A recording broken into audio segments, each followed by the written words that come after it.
large. Hein.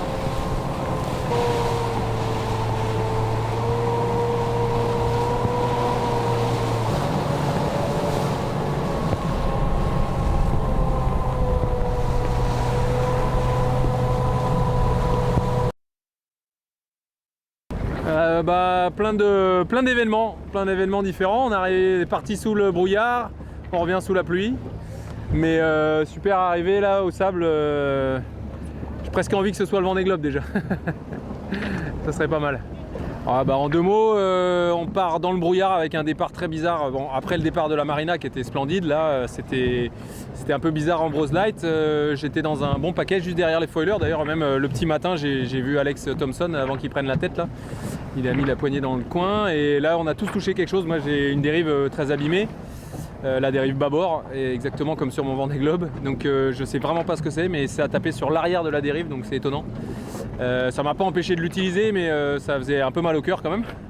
Et ensuite, la course a été assez musclée, donc on avait des conditions assez fortes. On est allé dans une dépression, donc des vents 25-30 nœuds, et nous on a eu jusqu'à 42 nœuds. Donc, et puis en fait, on a dans un empannage, le pilote s'est fait prendre par une vague.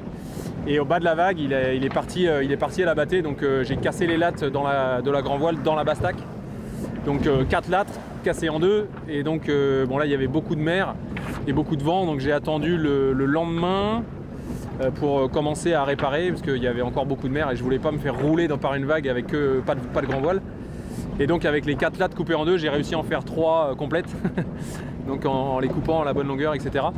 Et du coup j'avais la latte 1, 2 et 3 tout en haut de la grand voile, et il me manque la 4e latte qui n'était pas forcément, qui était pas utile, qui est utile mais dont on peut se passer quoi.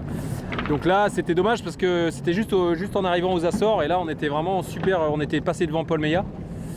On était vraiment dans une super phase de course et on avait une bonne vitesse, et je pense qu'on serait arrivé hier hein, si on n'avait pas eu ça, tout simplement. Et puis du coup voilà, c'est la vie. Donc j'ai eu des petites idées bizarres de m'arrêter aux Açores pour réparer, mais finalement j'ai décidé de réparer en mer, ce qui a été pas une mince affaire. J'ai mis à peu près 7-8 heures à tout faire, tout ça.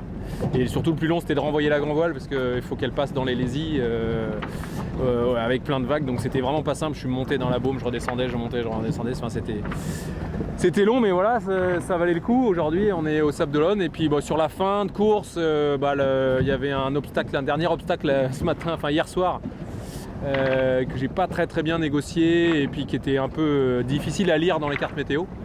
Donc voilà, mais une belle place de 6ème avec Vincent qui repart et qui s'est arrêté lui, et qui repart, qui réussit à nous doubler, mais je dirais presque heureusement qu'il arrive devant son ancien bateau quoi. Donc sur la fin du parcours il a fait parler la poudre. Et hier soir surtout j'ai surtout voulu contrôler les 2 autres qui arrivent derrière moi, qui sont plutôt mon peloton, que d'essayer de gagner par rapport à Vincent, parce qu'il était déjà passé devant. Donc j'ai choisi ce côté là, mais du coup j'ai un peu retraversé le plan d'eau, c'était pas très malin, et du coup on a passé une nuit très difficile. Donc j'ai pas dormi du tout, et là ce matin ça boostait, donc super arrivée, bien rapide sur les sables, malheureusement sous la pluie, mais c'est comme ça. Donc super ligne, et beaucoup de monde à l'arrivée. Et donc à part la dérive qui est une pièce qu'on peut enlever du bateau, et les lattes qu'on peut changer dans la grand voile, le bateau il est nickel. Donc je suis vraiment content, et j'ai repris plein de repères, même si j'étais pas tout seul sur le bateau. J'ai repris plein de repères de solitaire. Le seul truc qui me manque, c'est effectivement d'avoir eu quelqu'un à bord. Mais par contre toutes les décisions, etc., j'ai refait mes schémas dans ma tête, et donc là je suis vraiment très content d'avoir fini déjà. C'est comme le Vendée Globe, faut finir. Je crois que ça fait, du coup c'est la 5e course en IMOCA que je finis d'affilée quoi. Donc ça devient rare je crois, des gens qui finissent toutes les courses.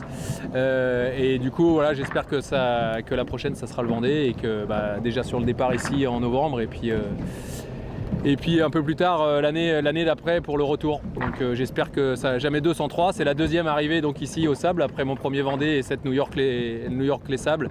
Donc j'espère que ça me portera chance pour le Vendée Globe.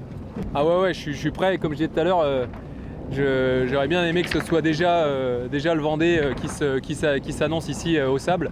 Ça donne un avant-goût, ça là de se rapprocher de la ligne, ça refait des choses dans le ventre, c'est vraiment top. Et puis bon, cet après-midi on remontera le chenal quand la marée sera haute, et je suis sûr que ça sera encore beaucoup d'émotions qui vont revenir, et ça va raviver un peu tout ça s'il y en avait besoin avant d'être là en octobre pour le départ, quoi. Alors notre objectif était de 4 enfants parce que c'était une course d'entraînement, donc on n'a pas essayé de casser tous les scores. Donc on avait un objectif raisonné, donc on a réussi à l'atteindre, donc c'est top. 4 enfants sauvés, et une autre course finie, et plein de followers et de fans qui sont super dynamiques. Et je pense qu'avec l'histoire qu'on va pouvoir raconter, il y aura encore plus de clics à venir. Et en tout cas, j'en profite pour les remercier d'avoir suivi l'aventure et de m'avoir soutenu un peu, parce qu'il y a eu des moments pas faciles dans la réparation. Donc c'est toujours important de sentir qu'il y a du monde derrière.